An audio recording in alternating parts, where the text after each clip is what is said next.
عباسی خلیفہ امیر المومنین مامون کی عادت تھی کہ کبھی کبھی اس کے دربار میں علمی مسائل پر بحث و مباحثہ اور مذاکرے ہوا کرتے تھے، جس میں ہر اہل علم کو آنے کی اجازت تھی۔ ایسے ہی ایک مذاکرے میں ایک یہودی بھی آ گیا، جو شکل و صورت اور لباس وغیرہ کے لحاظ سے ایک ممتاز آدمی معلوم ہوتا تھا۔ اس نے فصیح و بلیغ اور عاقلانہ گفتگو کی۔ مجلس ختم ہو گئی تو مامون نے اس کو بلا کر پوچھا کہ تم اسرائیلی ہو؟ اس نے اقرار کیا۔ مامون نے امتحان لینے کے لیے کہا کہ اگر تم مسلمان ہو جاؤ تو ہم تمہارے ساتھ بہت اچھا سلوک کریں گے۔ اس نے جواب دیا کہ میں تو اپنے اور اپنے آباء و اجداد کے دین کو نہیں چھوڑتا۔ بات ختم ہو گئی، وہ شخص چلا گیا۔ پھر 1 سال بعد وہی شخص مسلمان ہو کر آیا اور مجلس مذاکرہ میں فقہ اسلامی کے موضوع پر بہترین مسلمان ہونے کا تقریر اور عمدہ تحقیقات پیش کی۔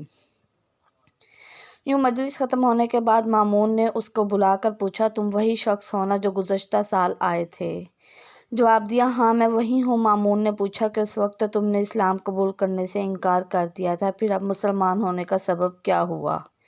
اس نے کہا، میں یہاں سے لوٹا تو میں نے موجودہ مذاہب کی تحقیق کرنے کا ارادہ کیا۔ میں ایک خطاط اور خوش نویس آدمی ہوں، کتابیں لکھ کر فروخت کرتا ہوں تو اچھی قیمت سے فروخت ہو جاتی ہیں۔ میں نے امتحان کرنے کے لیے تورات کے 3 نسخے کتابت کیے، جن میں بہت جگہ اپنی طرف سے کمی بیشی کر دی، اور یہ لے کر میں کنیسہ میں پہنچا۔ یہودیوں نے بڑی رغبت سے ان کو خرید لیا۔ پھر اسی طرح انجیل کے 3 نسخے کمی بیشی کر کے نصاری عبادت خانہ میں لے گیا۔ وہاں بھی عیسائیوں نے بڑی قدر و منزلت کے ساتھ یہ نسخے مجھ سے خرید لیے۔ پھر یہی کام میں نے قرآن کے ساتھ کیا، اس کے بھی 3 نسخے عمدہ کتابت کیے، جن میں اپنی طرف سے کمی بیشی کی تھی۔ ان کو لے کر جب میں فروخت کرنے کے لیے نکلا تو جس کے پاس لے گیا اس نے دیکھا کہ صحیح بھی ہیں یا نہیں۔ جب کمی بیشی نظر آئی تو اس نے مجھے واپس کر دیا۔ اس واقعے سے میں نے یہ سبق لیا کہ یہ کتاب محفوظ ہے اور اللہ تعالیٰ نے اس کی حفاظت